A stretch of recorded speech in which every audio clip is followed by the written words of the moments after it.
On a November night in 1941, high above the North African desert, 5 ancient RAF planes clawed their way through a ferocious storm. Inside, 55 paratroopers from a new and intensely secret combat unit were ready to jump over the target. But the planes were lost, far behind enemy lines and under heavy fire. The pilot turned to the officer in command and asked, "Should we turn back?" Many would not survive the mission. All the men knew it. None hesitated. One by one, they hurled themselves into the gale. These were the first men of the SAS. Today, the Special Air Service is the world's most famous combat unit, with the motto, "Who dares wins." But the story of how it came into existence has been, until now, a closely guarded secret.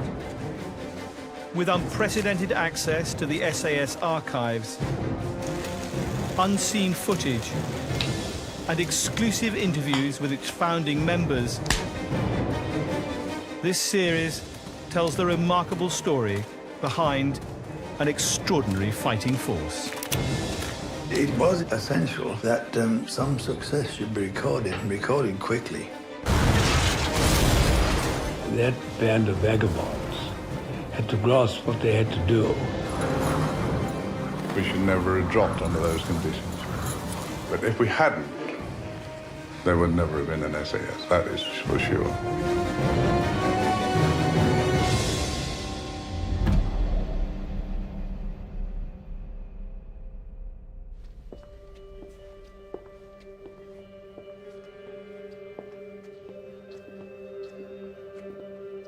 The SAS is one of the most mysterious military organizations in the world. Its missions are closely guarded secrets. The records are kept securely locked away. Now, for the first time, the SAS has agreed to open up its archive and allow me to reveal the true story of their formation during the darkest days of World War II. This is the official image of the wartime SAS, the one-dimensional macho men of popular myth. But the archive reveals that in truth they were, by turns, eccentric, resilient, intelligent, amateur, and in some cases, borderline psychotic. The regiment very nearly died at birth. It faced as many enemies inside the British military establishment as it did on the battlefield. But these rogues and misfits fought from the deserts of North Africa to the very heart of Nazi Germany and recorded it all in the archive's most revealing artifact. Hidden in the SAS archives is this, the War Diary. An extraordinary scrapbook of combat reports and original photographs secretly put together by the men themselves in a leather binder, liberated from Nazi Germany. It lists every detail of every mission. But more than that, it also contains the words and memories of the men who carried out those missions, providing a unique insight into the psychology, character, and personalities of the people who forged the SAS.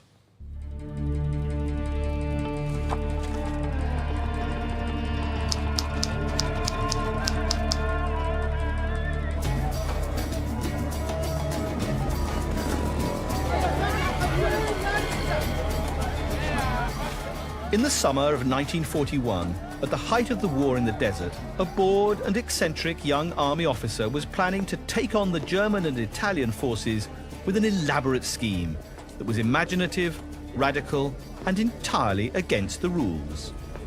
This young soldier wasn't exactly the stuff of traditional military heroes.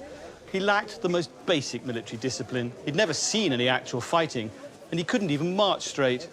He was so tall and so lazy, his comrades nicknamed him the Giant Sloth. David Archibald Sterling was a dreamer who had once hoped to be the first man to climb Mount Everest. or perhaps become a famous artist. When the war came, Stirling joined the commando force in Africa, hoping to seize military glory. His seniors considered this unlikely. One report described him as irresponsible and unremarkable.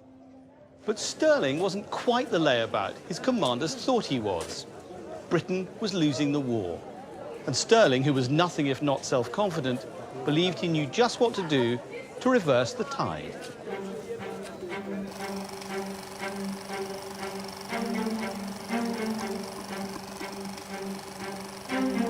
Film roll 42, 53, take one.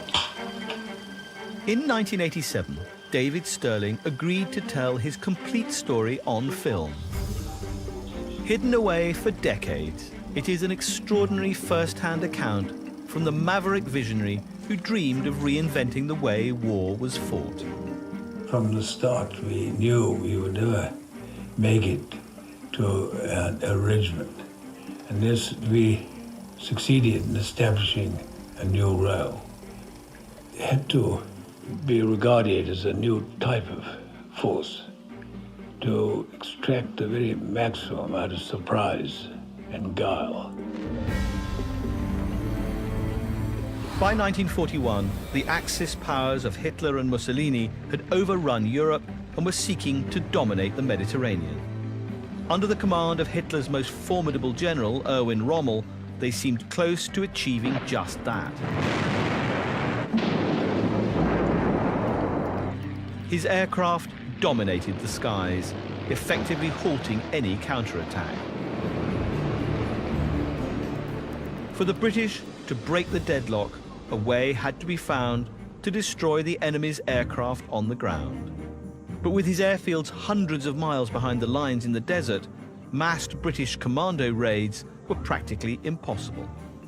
Stirling could see what the generals could not. That the commando force was simply too large and cumbersome to be fit for purpose.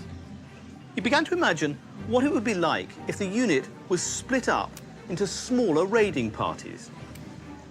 These would be far more mobile and could react quickly to changes in terrain or weather. They might be able to penetrate deep behind enemy lines and attack several targets at once, without warning. First of all, I had to relate it to an operation in order to capture the imagination of the top command. Stirling knew that the Germans had used paratroopers to great effect, and he believed that the British should develop a force of their own. Parachuting would give him the advantage of novelty when selling the idea of his unit, and it might be quite fun to try it as well.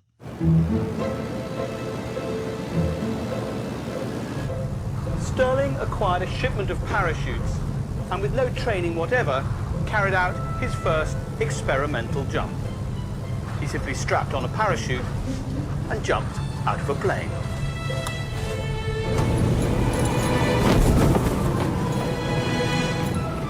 I was a bit unlucky because my parachute, when it opened, was attached to the tailplane. And before it broke loose, it took off a panel or two of the parachute. So I descended a good deal faster than my companions.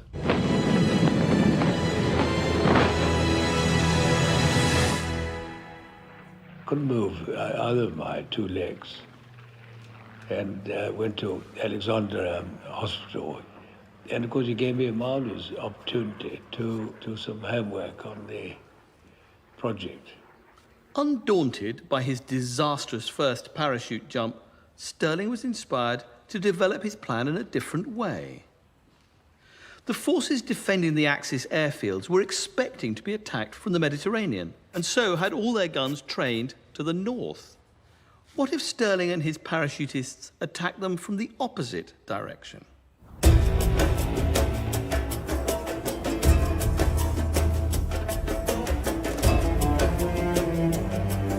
To the south lay the Great Sand Sea, a vast waterless desert covering 45,000 square miles. Temperatures here can reach 120 degrees by day and plummet to freezing at night. It is not an easy place to live. but it is a very easy place to die. One of the most hostile environments on Earth. The Germans and Italians considered it virtually impassable and therefore left it largely unprotected. Stirling observed this was one sea the Hun was not watching. From here, they could wreak havoc on the remote airfields by attacking from where they were least expected, and then slip back into the embracing emptiness of the sand sea before the enemy knew what had hit them. Stirling had just drawn up the blueprint for an entirely new type of warfare that might be the key to defeating Rommel. We would have to have access to intelligence. We were going to develop methods and techniques which were new in army terms. And therefore we'd have to have a special status of our own. But first, this lowly lieutenant with no battle experience would have to persuade High Command that his idea could actually work. Housed in a large block of commandeered flats and surrounded by barbed wire, British HQ in Cairo was an impenetrable fortress of old-fashioned thinking. Stirling knew his plan was so radical that if it passed through the normal channels, it would perish on the desk of the first officer who read it. In the eyes of some, sneaking in by parachute, blowing up planes in the middle of the night and then running away was a job for saboteurs, not soldiers of His Majesty's Armed Forces. Well, that meant that to more or less ignore the normal rules and regulations, because there was no way that anybody was going to back the scheme, except possibly at the very top. Stirling's only option was to get his plan directly into the hands of the top brass. How he did so has become the stuff of myth. Still on crutches after his accident, Stirling hobbled up to the entrance where he was stopped by 2 guards. Unfortunately, I didn't have a pass, and I was refused admittance. So I had to use my crutches as a kind of ladder to get over the wire when the guards weren't looking. Going as fast as his stiff legs could carry him, he burst into a room marked Adjutant General. It was an unfortunate choice. I'd forgotten he was the same chap who tried very hard to have me sacked. And I didn't take my military training very seriously. So when I appeared and put a paper for him to read, he was absolutely outraged. Hearing the guard thundering upstairs, he dashed into the next room. Which turned out to contain General Sir Neil Ritchie, the very man he wanted to see. Took him rather by surprise, and he settled down to read it. He really got quite engrossed in it and forgotten the rather irregular way it had been presented. So this is something we can use. This is an almost perfect Stirling story. It has the patina of a tale, polished, told and retold after dinner. It is entirely possible that the whole thing was invented. But whatever the truth of how Stirling got his notes under the noses of High Command, his timing couldn't have been better. Ritchie's superior, General Sir Claude Auchinleck, had recently taken over as Commander-in-Chief and was under intense pressure from Winston Churchill to strike back at Rommel.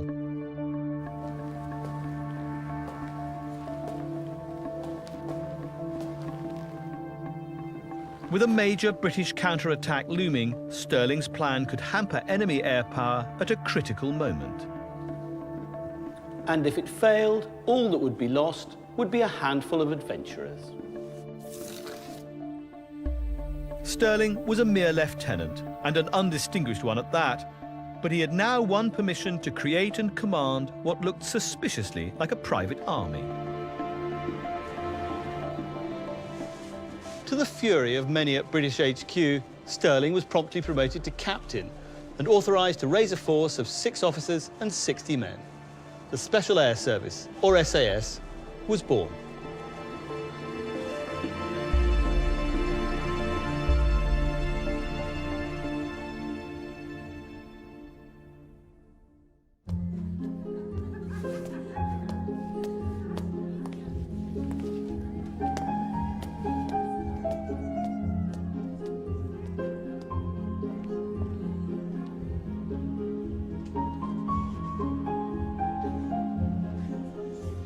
name was the brainchild of Brigadier Dudley Clark, the chief of military deception in the Middle East. Operating from the basement of a Cairo brothel, Clark distributed misinformation to baffle and mislead the enemy. He was also a master of disguise, with a taste for cross-dressing. Clark wanted to convince the enemy that the British had a large airborne force in the area, and so he invented the SAS Brigade, in the form of Sterling's real, but very small, force of men. Clark gave them the important-sounding title L Detachment Special Air Service Brigade. Sterling would later joke that the L stood for learner.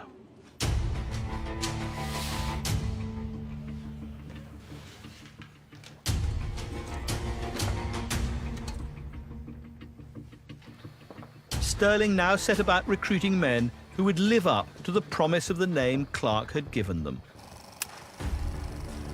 17, take 1. Those he chose were also interviewed in 1987. Roll 6, 7, take 1. 29, take 1. 41, take 1. Conventional soldiers were rejected out of hand. Sterling was looking for something rather different, an ability to think and react independently. I heard some, what you might term as idle conversation. It was Do or Die boys been formed in Egypt. You'll get the diehards, they've got a nice, comfortable job, polishing their seat. You was looking for men that you thought was better than the present ones that you were serving under. I had a lot of problems getting into the army. A, because I was too young, and B, because they thought that I wasn't big enough. Well, I thought I was big enough. The adjutant sent a message saying, there's a Lieutenant Sterling wants to see you. Then I realized he had an interest. He said, do you want to do something special? Said to me, what will your wife say if she finds out that you've joined this parachute unit? I said, she won't know, she won't know anything at all about it. So I was accepted.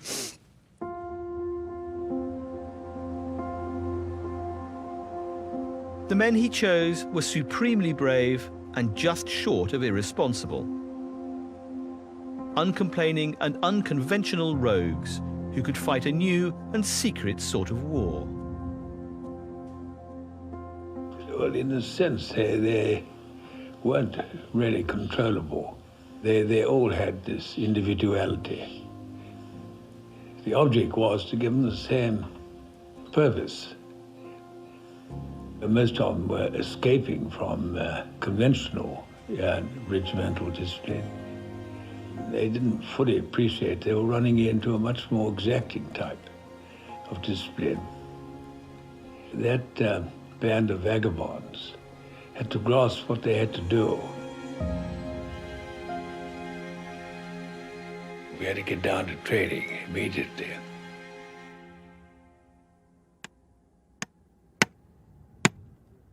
Sterling's enemies at British HQ couldn't stop him, but they could make life as difficult as possible for his band of renegades. The new detachment arrived at the designated spot to find a signpost with the unit's name scrawled on it, a few ragged tents, and a couple of chairs. Someone said, well, where's the camp? And David said, well, that's the first job you do, is to steal one. It happened that there was a New Zealand brigade, particularly well supplied with camp facilities, including a grand piano. So we decided while the New Zealanders were out on their march, we would take what we were entitled to. We stole tents, we stole a piano, bars, the whole camp. But by next morning, we had a really spectacularly effective, probably the best camp in the area. We thought it was great. We thought this is a unit to be with. And so started our detachment. Forging a new fighting unit required someone who understood the practicalities of combat. David Stirling was the inspiration for the SAS, but the man to turn that into hard military reality was Lieutenant Jock Lewis.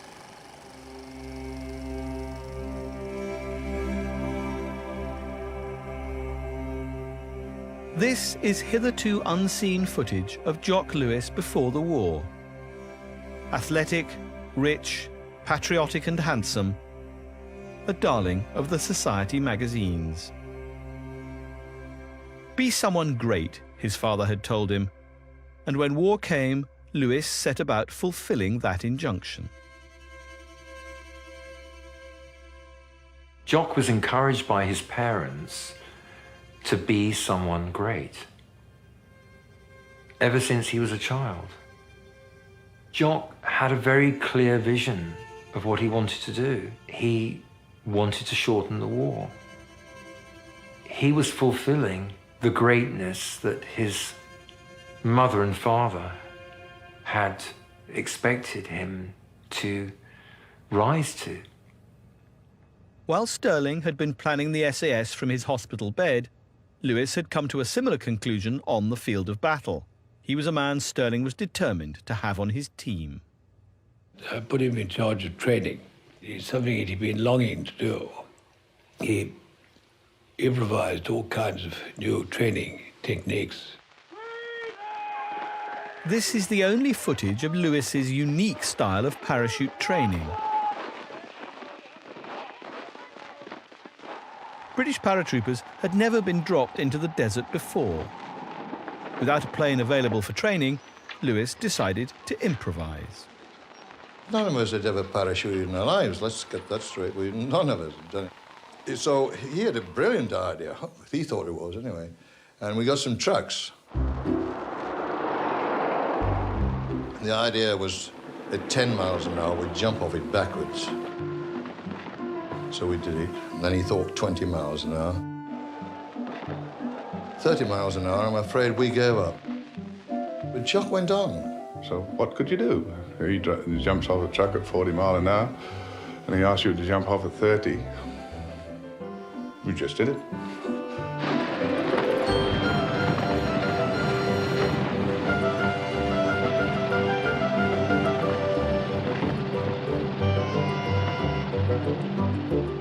Lewis's training was harsh, exacting, and extremely dangerous.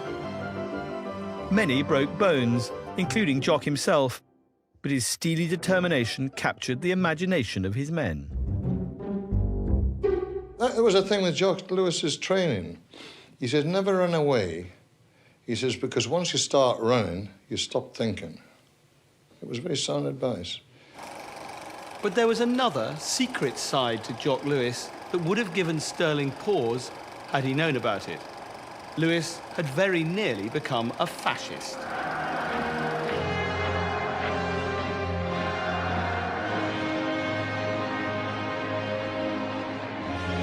Touring Germany before the war, Lewis had become deeply impressed by the organisation and strength of the Third Reich. Lewis even fell in love with a young German woman. Senta Adriano was a society beauty and an enthusiastic Nazi.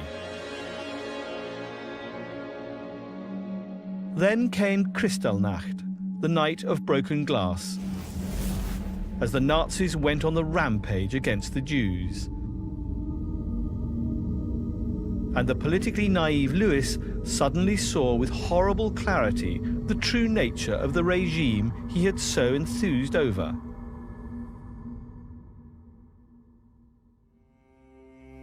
Lewis found a new love, Mirren Barford, unimpeachably British, and a woman worth fighting a war for. From the battlefront, Lewis wrote Mirren ever more loving letters, and she replied with similar passion. Finally, he asked for her hand in marriage, but not until he had vanquished the enemy. I swear I will not live to see the day when Britain hauls down the colours of her beliefs before totalitarian aggression. I willingly take up arms against Germany. Lewis's ruthlessness and determination, his utter dedication to the task of defeating Germany was that of a man who had been wronged by a faithless lover, one who had made a terrible mistake and was now determined to make amends. Jock's letters to Mirren and her letters back to him are the incredible love story of two people who'd only met 10 times. But because he was convinced that he was going to marry her, he was able to reveal everything to her. He couldn't tell her what the military orders were, but he could tell her of the huge challenges he was facing, how his faith was really being tested. He was a Christian. He didn't enjoy killing, and he had to find a way of squaring the circle. These letters and this love affair at a distance was what enabled Jock to bear the burden. Our paratroops have been training in the Western Desert as well as in Britain. In late 1941, the War Office allowed a newsreel to be made of the unit in training, quite possibly as part of Dudley Clark's deception operation. This rare footage shows Stirling in shorts introducing General Auchinleck to his men. What we had was chaps who came from all walks of life. And there was short ones, tall ones, medium height, and we had to blend all that into a fighting body. Stirling said that although he needed men who would be prepared to kill at close quarters, he didn't want psychopaths. Which was exactly how many people described Stirling's most challenging recruit, Lieutenant Blair Mayne, known as Paddy. Paddy was very, very different. He's the antithesis of Jock. A former Irish rugby international, Mayne was a hard drinker with a volcanic temper. This is Stirling introducing Paddy Mayne to the General, but the Irishman had little respect for authority. Stirling later claimed he'd found Mayne in prison, awaiting court-martial. He found reason to knock out his commanding officer and was doing time. I persuaded him that the proposition was a good one, and then he joined up. Recruiting Paddy Mayne was like adopting a wolf. Exciting, certain to instill fear, but not necessarily sensible. He had a marvelous battle nostril. He knew how to exploit surprise, and what looked to be absolutely foolhardy was legitimate with Paddy. But I tell him that very firmly that this commanding officer wasn't for hitting. Stirling and his men were ready for battle, and so it seemed was their commander-in-chief, Claude Auchinleck. Operation Crusader was planned as an all-out attack to relieve the besieged town of Tobruk, a vital coastal stronghold. But Tobruk was flanked by airfields bristling with enemy aircraft. These would undoubtedly attack Auchinleck's advancing ground forces. Unless they could be attacked first. Stirling proposed to parachute in the SAS deep behind enemy lines before the British ground attack. These could then attack the individual airfields and destroy as many aeroplanes as possible, using a new weapon designed by Jock Lewis. Jock knew he had to find a bomb that would blow up an aircraft, and he had to find one that was light enough to carry. The men could hear the occasional explosions during lunchtime, when, of course, Jock was working again. Jock had mixed up a mixture of plastic, thermite, and steel filings. That was the secret, steel filings. And of course, the thing blew up. Well, it was a great moment, a great moment. He jumped for joy, you know, shouting out and hugging the nearest NCOs. He knew he'd cracked it. And he knew that the SAS were going to be fully operational.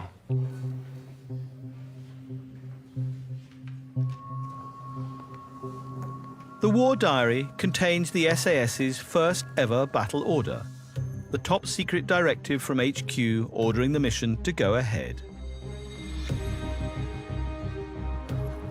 Stirling and almost his entire force would be dropped deep into the desert with just 5 days' supply of food and water.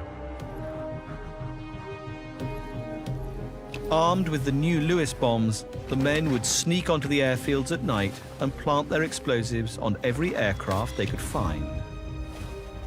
To escape from the desert, a rendezvous was set up with the trucks of the LRDG, the Long Range Desert Group, a unit experienced in desert reconnaissance. The pickup point was dangerously close to the enemy. The LRDG would wait no more than 3 days before leaving the men alone in the desert. Lewis was elated at the prospect of action at last. His letters home ring with the chivalric tones of a crusader. We wait to prove ourselves. This unit cannot now die. It is alive and will live gloriously. But for all Lewis's visions of glory, there was one factor over which no one had any control: the weather.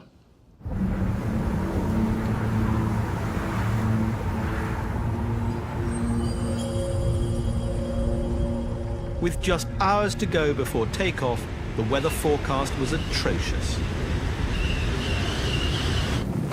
Heavy rain and winds of at least 30 knots, twice the maximum speed for parachuting. Weather was against us going. We were all given the option of opting out. High Command sent a message allowing Stirling to cancel the mission.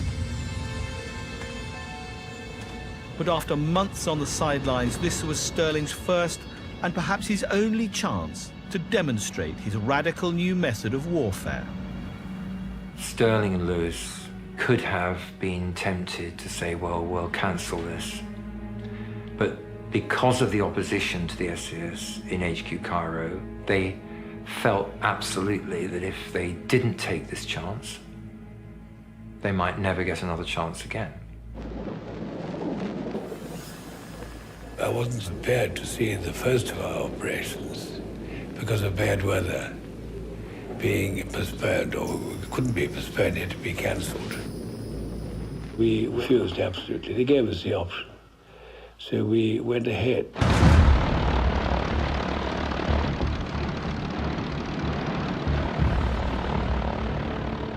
Stirling almost certainly made the wrong decision in allowing the operation to go ahead. But if he had made the right decision and called it off, there would probably never have been an SAS. That evening we were given a meal. It was out of this world that the RAF had laid it on. And it was like the Last Supper. I think the RAF thought they'd never see any of us again, you know.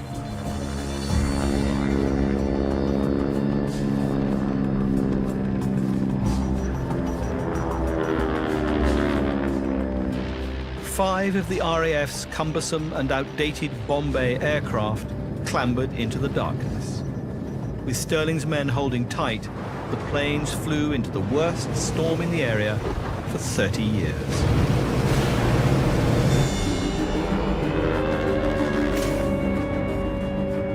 As soon as they reached the coast, the enemy's air defences opened up with a storm of anti-aircraft fire. The plane inside was absolutely lit up. Jock got up and just walked up and down as though nothing cared at all. He gave you confidence. Well, he's not frightened. Why am I frightened? He said, not to worry, but we'll have to jump. We don't know where we are, but we're going to jump. It was a night without any moon. Pitch black. And they dropped the 65 men taking part all over the bloody shop.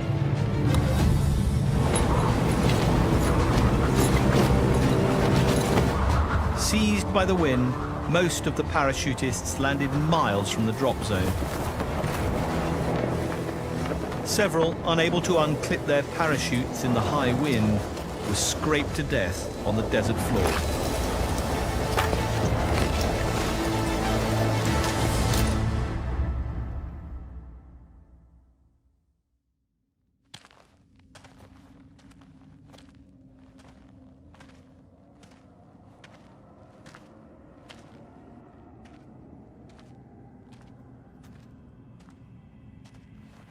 I don't know whether you know the desert at night time, but it gets as black as hell. My arms now, I have to hold them close to my chest because I was in pain. Armed only with revolvers and a handful of grenades and barely a day's supply of water, as an attacking force, Sterling's team was now useless.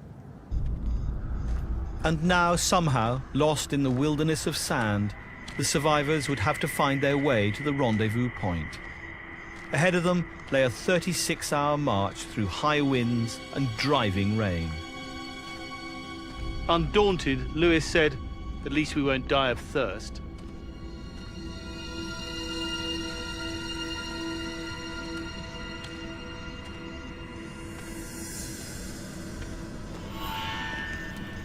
We saw this light away in the distance. Jock thought it was a star. I said, no, it's not a star. It's a light. That's the thing. The handful of survivors had found the only way to get back out of the desert, the trucks of the LRDG. One of the last out was Sterling. Dazed and exhausted, he asked, "Has anyone seen my men?"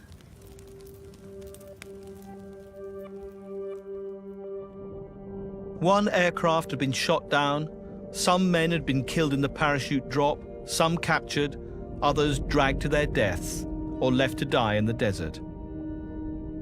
Only 21 of the 55 had returned.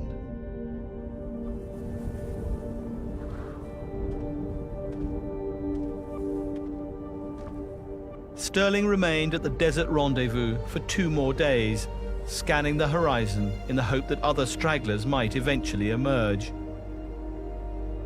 None did. It was tragic because there was so much talent in those whom we lost. We had to try and survive.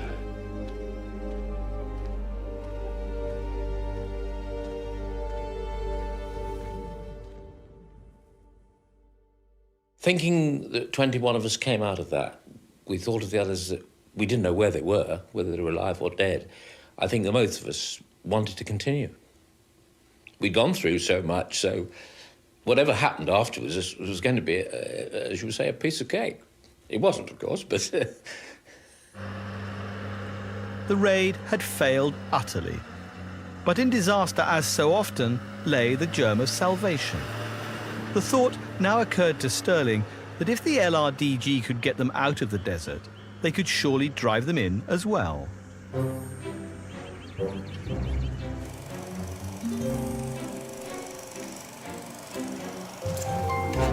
With their distinctive Arab headdress and their specially customized vehicles, the long-range desert group were part soldiers and part explorers who had made the desert their home. They had honed their skills by developing advanced desert mapping techniques and using their own sun compass.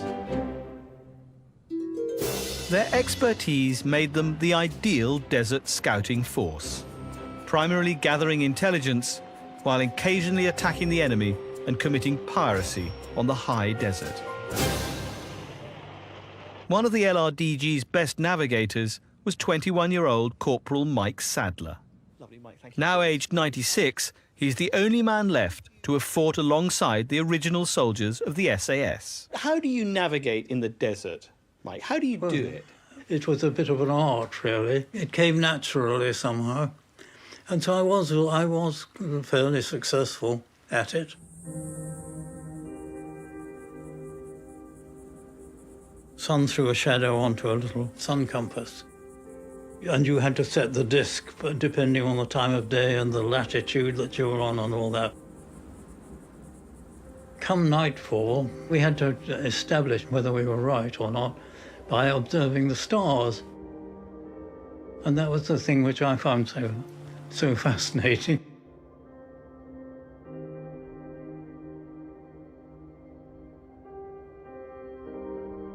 Sadler came to the LRDG as a gunner, but had become obsessed with plotting courses across the sands. As I'd been taking interest in it, the first thing they said was, "Would you like to be a navigator?" And I couldn't believe it. And so I said, yes, I would. And I never looked at an anti-tank gun again, with great relief. Stirling soon realised that men with the desert expertise of Mike Sadler could deliver the SAS on time and on target far better than the RAF ever could. He was a very quiet fellow.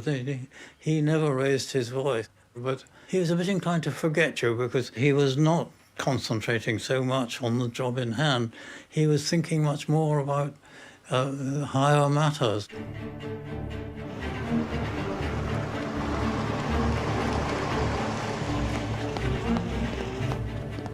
Stirling took his new plan back to Cairo to find HQ in a state of panic.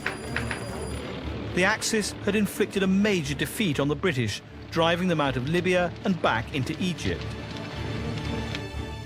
But Rommel's rapid advance had left his forces overstretched and vulnerable. This was an opportunity for Stirling to attack again. Rather on tiptoe, got hold of a truck or two, and we were equipped to undertake our first series of operations with the long-range desert group. Ahead of them lay a 350-mile journey to the enemy-held coast, courtesy of the LRDG, or the Libyan Taxi Service, as the SAS had taken to calling them.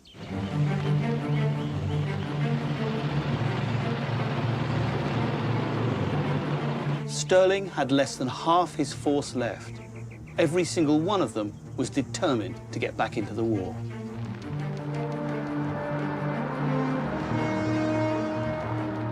They headed into the desert in the certain knowledge that if they failed again, this would be their last mission together. It was essential for the unit that some success should be recorded, and recorded quickly. Another failure like that and they would have disbanded it before it even got off the ground.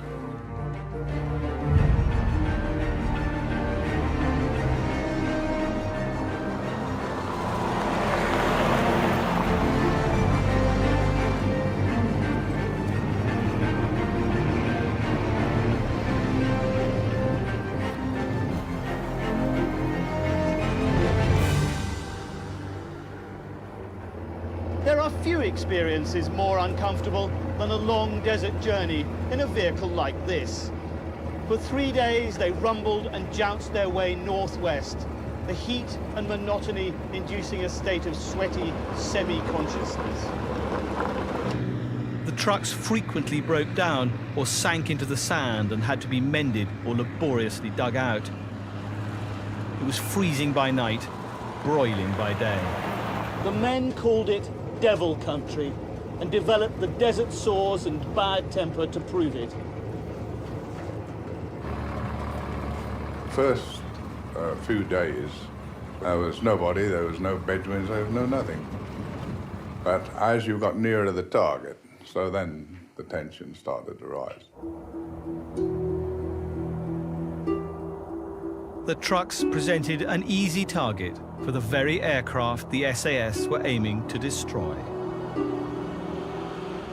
First got in bomber range, then you got in fighter range and spotter planes, and they were liable to pick you up. Then you moved in more into the coastal belt and you started to get a bit of shrubs, stuff like that. Then the tension would start building. And then you'd move in until you thought that's near enough. The noisy trucks would attract too much attention. The rest of the journey would be on foot.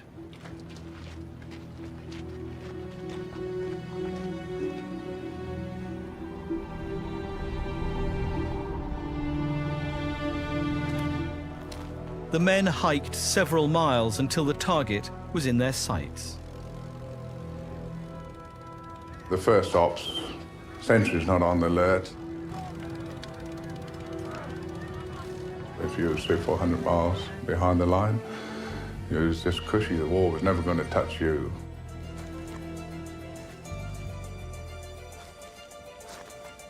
Across the target airfields, the men planted Lewis bombs on every aircraft they could find.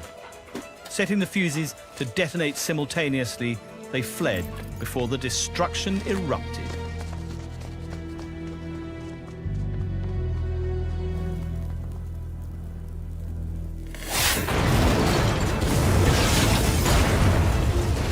When they went up, they went, and you had great big volumes of flame.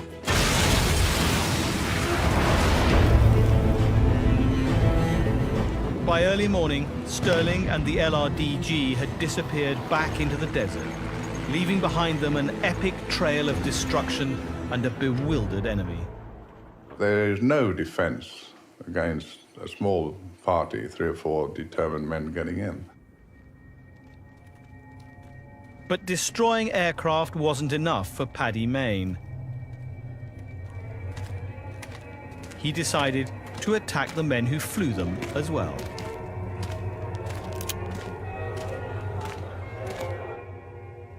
The war diary contains Mayne's chilling account of what followed. I stood there with my Colt 45, the others at my side with a Tommy gun and another automatic. We were a peculiar and frightening sight, bearded and unkempt hair. I said, "Good evening." At that, a young German arose and moved slowly backwards. I shot him. I turned and fired at another some 6 feet away. Then the 2 machine gunners opened up. The room by now was in pandemonium.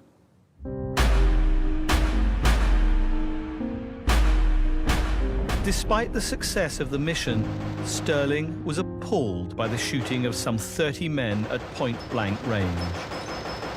He reported it was necessary to be ruthless, but Paddy had overstepped the mark. I was obliged to rebuke him for over-callous execution of the enemy. Paddy Mayne's brutal attack veered away from sabotage and came close to cold-blooded killing. It showed just how far the unit had already moved away from conventional warfare.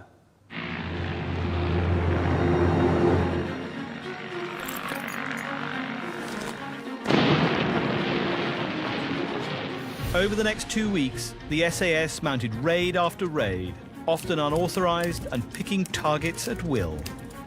Bill Fraser's party got the biggest bag. They got 37 planes. And we went back to the same place and got 24 planes, and 8 days later we went back and got another 24. That's when it all started. That's when the results started coming in. They destroyed everything, terrorizing and demoralizing the enemy before disappearing into their oasis hideout deep in the desert. Obviously, there was jubilation. We're back in business, sort of thing.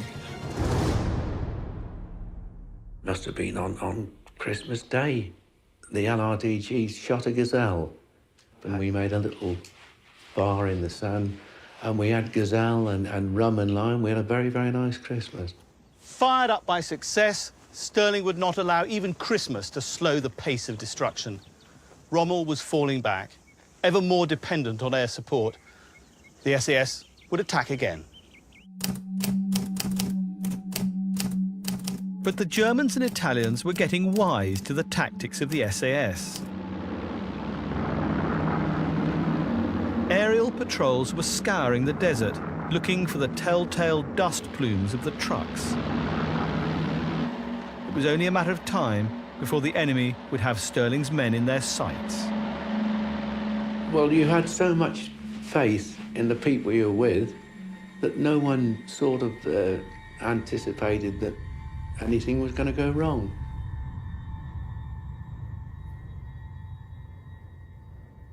Jock Lewis could tell his fiancée Mirren Barford very little about their secret mission in the desert and could only hint at their great success. In a telegram he wrote, "Back today with a pullable beard and a possible medal. Off again tomorrow. Merry Christmas to all." In his private diary, Lewis expressed the lofty martial sentiments that burned brightly in his heart. I feel my strength, and fear is far away. I will not seek to save my life, but will choose the most difficult and dangerous work. But beneath the chivalric tone lay a hint of martyrdom. He was so passionate to end the war early and get back to his love. And that meant there was a high chance of being killed. I am prepared for this to be my life's work because it will be well done and a thing to be proud of here or anywhere. I am losing my life in this hard, graceless, unpoetic, unbeautiful devotion.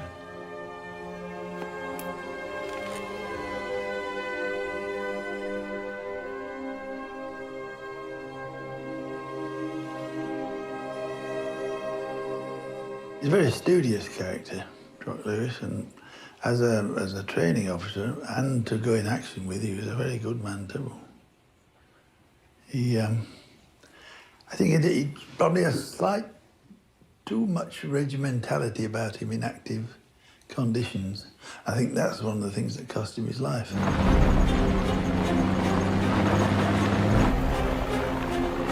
Racing across the desert after a dawn raid, Jock Lewis's convoy was spotted by a German plane. In the open desert, they were sitting ducks. The SAS trucks could not escape the speed and firepower of their attackers.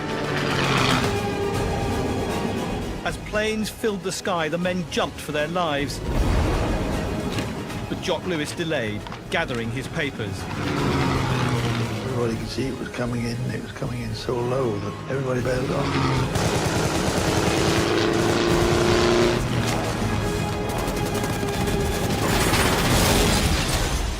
Jock Lewis stayed too long in the truck, and he got caught in that fire.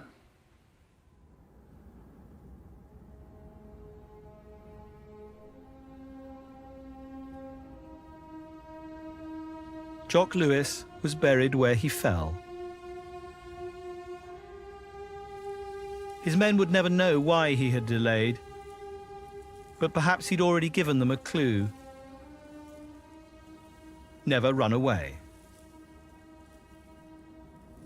I regarded him as a great leader. I'd followed down Jock anywhere. He was a good fellow.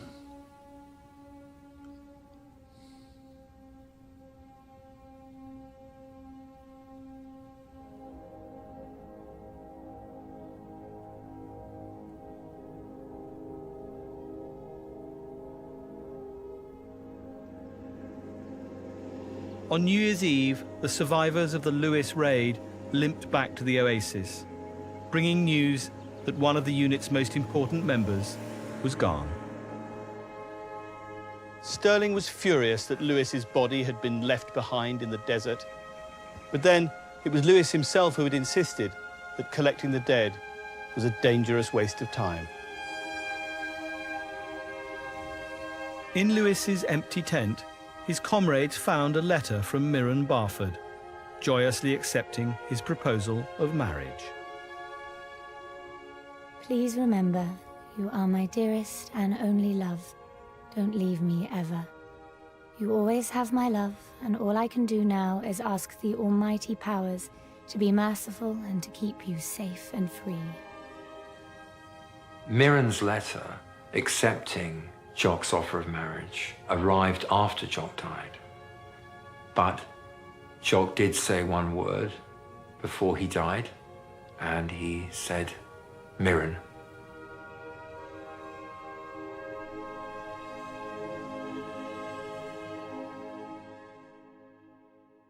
We were a unit that if anybody got killed, that was the end of it. You know,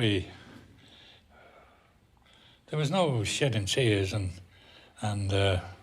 getting handkerchiefs out or drying your eyes and thinking, there's my best pal, I'll get the Germans for this, you know, like the Americans do it. There's none of that. I mean, you took your chance and that was it.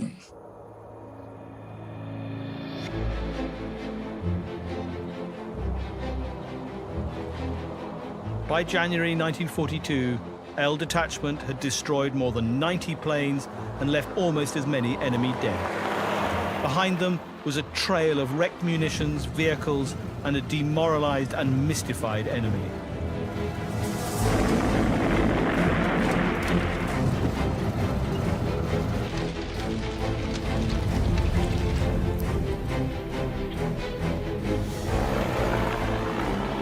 The SAS returned to Cairo with their heads held high.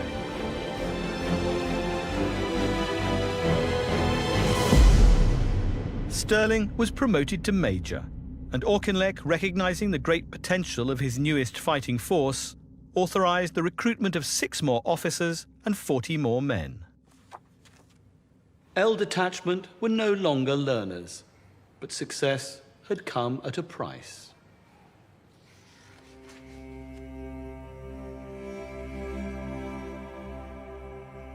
"34 men had been lost in the first doomed parachute raid. And now the unit had also lost the man who had been instrumental in their success. Well, it was very grave on all of us, and it did leave a very big gap. The grave of Jock Lewis was never found, lost forever in the great sand sea. Jock was absolutely key to this incredible regiment. And by the time he died, everything he'd done had proved that it could survive, but it still needed guarding. Without his right-hand man, Sterling would have to rely on the newly promoted Captain Paddy Mayne, an officer as unpredictable and dangerous as the new phase of war that was about to begin. The SAS would have to adapt if it was going to survive. But the game was changing. The airfields were now being heavily defended, and unknown to David Sterling, the Germans were training special units to track, intercept, and kill the marauding SAS. The hunters would soon become the hunted.